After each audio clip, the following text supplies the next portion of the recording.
Assalamualaikum warahmatullahi wabarakatuh. Perkenalkan, nama saya Ratri Dwi Widyaningrum dari kelas N1D, nomor absen 19, NIT 6225111350 Jadi di sini saya akan mempresentasikan hasil dari kerja saya mengenai PPT yang berjudul Penggunaan Gen AI untuk mendukung pembelajaran mahasiswa serta etika penggunaan Gen AI untuk mahasiswa. Jadi yang pertama terdapat materi dari pengertian. Pengertian dari Gen AI atau Generative Artificial Intelligence atau yang biasa disebut dengan Gen AI merupakan teknologi kecerdasan buatan yang mampu menghasilkan berbagai bentuk konten secara otomatis. Dalam dunia pendidikan tinggi, Gen AI dapat dimanfaatkan sebagai alat bantu pembelajaran yang mendukung mahasiswa dalam memahami materi, menyelesaikan tugas, serta mengembangkan kreativitas akademik. Jadi, dapat disimpulkan dari pengertian Gen AI itu sendiri adalah cabang kecerdasan buatan yang dirancang untuk menghasilkan konten baru berdasarkan data dan pola yang telah dipelajari sebelumnya. Kemudian terdapat kedua materi, yaitu dari latar belakang Gen AI. Jadi, pengembangan teknologi digital telah membawa perubahan besar dalam proses pembelajaran di perguruan tinggi. Salah satu teknologi yang berkembang pesat adalah Gen AI atau Generative AI. Banyak mahasiswa telah menggunakan Gen AI dalam kegiatan akademik, namun belum semuanya memahami cara penggunaan yang tepat dan etis. Oleh karena itu, pemahaman tentang manfaat, contoh penggunaan, serta etika Gen AI sangat diperlukan. Kemudian, Gen AI juga memiliki contoh aplikasinya pada zaman modern ini. Yang pertama, ChatGPT, yaitu untuk diskusi, penjelasan materi, dan penulisan teks. Banyak masyarakat menggunakan aplikasi ChatGPT, terutama pada mahasiswa, karena ChatGPT sangat membantu dalam pendidikan untuk mahasiswa. Kemudian contoh yang kedua, ada Google Gemini, yaitu untuk analisis dan pengembangan ide. Google Gemini juga sama seperti ChatGPT, membantu mahasiswa dalam membantu menjawab pertanyaannya.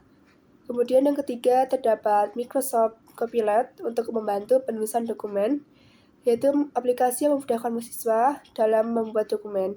Kemudian juga ada contoh aplikasi dari DALL-E dan Midjourney untuk menghasilkan gambar. Dan yang terakhir ada contoh aplikasinya yaitu GitHub Copilot untuk membantu pemrograman. Kemudian, dari Gen AI itu sendiri, Gen AI memiliki banyak manfaat, tetapi yang saya tuliskan di sini hanya beberapa saja. Saya menuliskan 5 manfaat dari Gen AI. Yang pertama, adanya membantu memahami materi kuliah. Yang kedua, adanya meningkatkan efisiensi belajar. Yang ketiga, mendukung pembelajaran mandiri. Yang keempat, membantu mengerjakan tugas akademik. Yang kelima, meningkatkan kreativitas dan inovasi. Dalam manfaat Gen AI, yang pertama dapat membantu memahami materi kuliah, yaitu mahasiswa menjadi terbantu karena adanya Gen AI seperti ChatGPT, Google Gemini dalam memahami materi kuliah. Dan yang kedua, mahasiswa dapat meningkatkan efisiensi belajar, karena dengan adanya Gen AI, mahasiswa banyak terbantu oleh Gen AI sendiri. Yang ketiga, mendukung pembelajaran mandiri.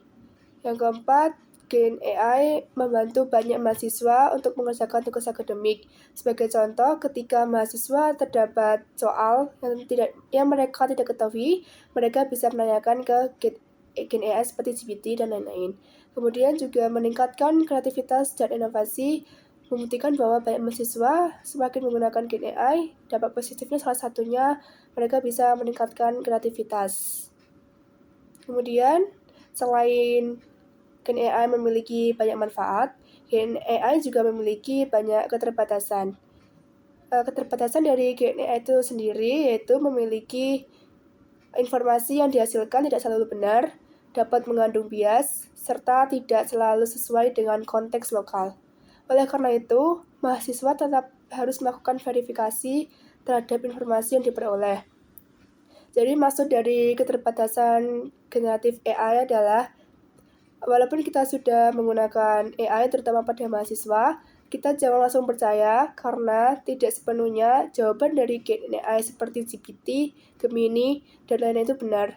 Maka dari itu, sebelum memutuskan menggunakan jawaban yang benar, kita harus memverifikasi terlebih dahulu dan mencari tahu mana yang benar atau tidak. Kemudian, GenAI juga memiliki risiko penyalahgunaan dari GenAI itu sendiri, yaitu penggunaan GenAI tidak tepat dapat menimbulkan berbagai risiko seperti plagiarisme, ketergantungan berlebihan, menurunnya kemampuan berpikir kritis, serta pelanggaran terhadap etika dan aturan akademik. Jadi, seiringnya kita menggunakan GenAI memiliki risiko tersendiri, yaitu seperti plagiarisme, ketergantungan berlebihan. Jadi, terdapat banyak mahasiswa yang menggunakan GenAI itu hingga mereka ketergantungan berlebihan. Sebagai contohnya, ketika mereka menggunakan GenAI untuk membantu pelajaran mereka menjadi malas berpikir karena mereka sudah mengandalkan dari GenAI itu sendiri. Kemudian, mahasiswa semakin menurun kemampuan berpikir kritis mahasiswa karena telah ketergantungan oleh adanya GenAI karena mereka merasa dipermudah segalanya dalam era modern ini. Kemudian juga terdapat pelanggaran terhadap etika dan aturan akademik untuk mahasiswa. Kemudian GenAI juga memiliki peran penting GenAI dalam pembelajaran, yaitu dalam konteks pendidikan tinggi, GenAI berperan sebagai asisten belajar digital. GenAI membantu mahasiswa memahami materi perkuliahan, memberikan penjelasan alternatif, serta membantu eksplorasi ide akademik. Namun, GenAI bukan pengganti dosen atau proses belajar, melainkan pendukung pembelajaran. Jadi, maksud peran AI dalam pembelajaran yaitu GenAI seperti GPT, Gemini, dan lain-lain sebagai asisten belajar digital yang dapat membantu mahasiswa memahami materi perkuliahan, yaitu mahasiswa menjadi terbantu karena adanya GenAI, dan juga GenAI memberikan penjelasan secara alternatif yang mempermudah di mana saja bisa digunakan, serta membantu mahasiswa untuk bereksplorasi ide akademik. Namun, di sisi lain, GenAI bukan pengganti dosen atau proses belajar, melainkan pendukung pembelajaran, yang dimana biasa banyak mahasiswa menggunakan GenAI dalam pembelajarannya. Kemudian, ada alasan GenAI digunakan dalam pendidikan. Yang pertama, karena akses informasi cepat. GenAI memiliki informasi cepat karena mudah digunakan dan langsung ketemu jawabannya. Yang kedua, pembelajaran lebih fleksibel, yaitu ketika mahasiswa menggunakan GenAI langsung fleksibel karena sangat bisa mudah digunakan. Dan juga yang ketiga, dia mendukung gaya belajar berbeda. Yang keempat, adaptif terhadap kebutuhan mahasiswa. Kemudian, GenAI memiliki dampak positif bagi mahasiswa. Yang pertama, pemahaman materi meningkat. Yang kedua, produktivitas belajar naik. Yang ketiga, kualitas tugas lebih baik. Yang keempat, kreativitas berkembang. Mahasiswa mampu memahami materi secara cepat atau yang disebut meningkat. Kemudian, mahasiswa semakin produktif untuk belajar. Yang ketiga, kualitas tugas menjadi baik karena terbantu oleh GenAI seperti GPT. Dan yang keempat, kreativitasnya dapat berkembang dengan pesat. Namun, di sisi lain, GenAI juga memiliki peran negatif untuk mahasiswa. Yang pertama, adanya ketergantungan teknologi. Yang kedua, penurunan daya berpikir kritis. Yang ketiga, plagiarisme. Dan yang keempat, ada pelanggaran etika akademik. Kemudian, materi yang selanjutnya ada etika penggunaan GenAI bagi mahasiswa. Mahasiswa harus menggunakan GenAI secara etis, yaitu menjadikannya sebagai alat bantu belajar, bukan sebagai pengganti usaha pribadi.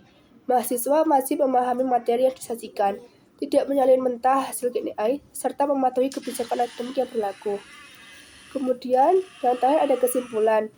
Generatif AI atau AI merupakan teknologi yang dapat mendukung pembelajaran mahasiswa secara efektif apabila digunakan dengan bijak. Pemahaman terhadap pemahaman terhadap manfaat, keterbatasan, serta etika penggunaan Gen AI sangat penting agar teknologi ini dapat meningkat kualitas pendidikan tanpa melanggar nilai-nilai akademik. Cukup sekian yang bisa saya sampaikan, kurang lebihnya saya mohon maaf. Saya akhiri. Wassalamualaikum warahmatullahi wabarakatuh.